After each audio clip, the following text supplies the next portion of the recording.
আসসালামু আলাইকুম রহমতুল্লাহ। করিডোর যদি বাংলাদেশের ভিতর দিয়ে দেওয়া হয়, বাংলাদেশের উপর দিয়ে দেওয়া হয়, তাহলে বাংলাদেশের কি লাভ লস হবে?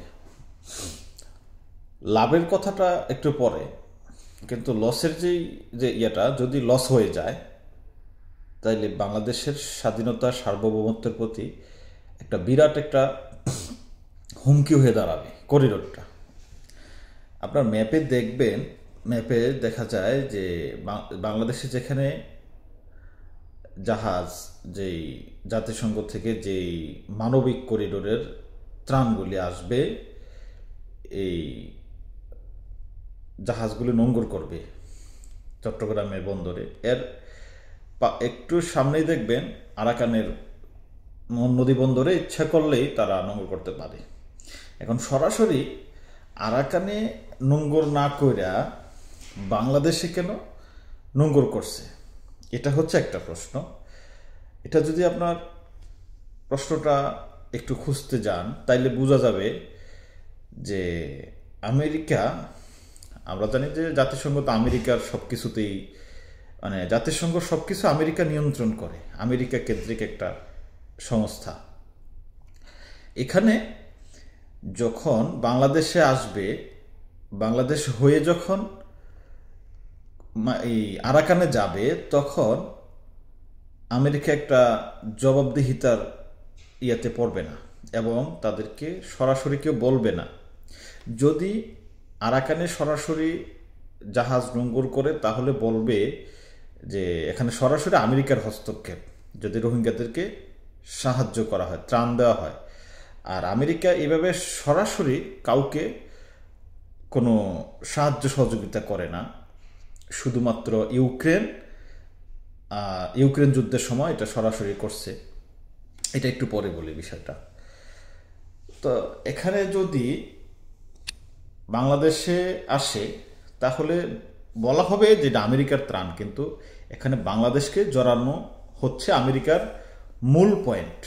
এটা হচ্ছে রাজনীতি। আমেরিকার রাজনীতিটাই এরকম, মানে তারা যদি কোনো দেশে মানে আধিপত্য বিস্তার করতে চায়, সরাসরি তো করবে না, একটা কোনো না কোনো উপায়ে, এই যে করিডোর, এটাও একটা এরকম একটা উপায় বা পদ্ধতি। এখানে যদি করা হয়, তাহলে বাংলাদেশের সাথে আরাকানের বর্তমান সম্পর্ক কি? প্রায় যুদ্ধ অবস্থা। এখন আরাকান যখন বাংলাদেশের সাথে যুদ্ধের একটা অবস্থা হবে, তখন আমেরিকা বাংলাদেশ আর আরাকানকে নিয়ে রাজনীতি করতে পারবে। এটা হইতে পারে একটা। তারপরে আরেকটা হয়েছে, এই যে এখন মানবিক করিডোর দেওয়া হয়েছে, এটা সামরিক করিডোরও হইতে পারত, কিন্তু দেওয়া হয়েছে মানবিক করিডোর। তারপরে আমরা জানি যে ইউক্রেন যুদ্ধের সময় আমেরিকা সরাসরি ইউক্রেনকে $300 মানে ত্রাণ সহায়তা দিছে। এখন আরাকানে যত মানুষ আছে, সবাইকে যদি $3 বিলিয়ন দেয়, তাহলে তাদের মানে পুনর্বাসন হইয়া, মানে বাড়িঘর হয়ে যাবে, সবকিছু হয়ে যাবে, খাদ্য সংস্থা, খাদ্য খাদ্য ব্যবস্থা, বাসস্থান, সবকিছু হয়ে যাবে। কিন্তু এটা তারা না কইরা এভাবে রাজনীতি করার জন্য একটা মানে কৌশল খুঁজতেছে। এখন বাংলাদেশে প্রধান উপদেষ্টার প্রেস মহাসচিব শফিকুল আলম, উনি বলছে যে এটা আমরা সম্মতি দিছি, কি দিব কি না দিব সেটা আমরা এখনো সিদ্ধান্ত নেই নাই।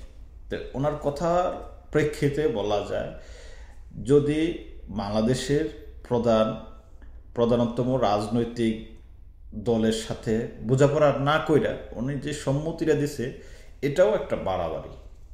এইভাবে যদি হয়, বাংলাদেশের অবস্থা খারাপের দিকে যাবে। আর মানে স্বাধীনতা সার্বভৌমত্বের একটা হুমকি চলে আসবে। আস্তে আস্তে করে আমেরিকার বলয়ে চলে যাবে। যদি বলয়ে চলে যায়, সেখান থেকে বের হতে বাংলাদেশের অবস্থা খুব খারাপ হবে। এমনও হতে পারে ফিলিস্তিনের মতো অবস্থা হয়ে যাবে, নিজের অস্তিত্বকে টিকিয়ে রাখাই তখন মানে কঠিন হয়ে যাবে। তো এই ধরনের সিদ্ধান্ত মোটামুটি এটাকে হটকারিতা সিদ্ধান্ত বলা যায়। এই ধরনের সিদ্ধান্ত থেকে অবশ্যই অন্তর্বর্তীকালীন সরকারকে ফিরে আসা উচিত।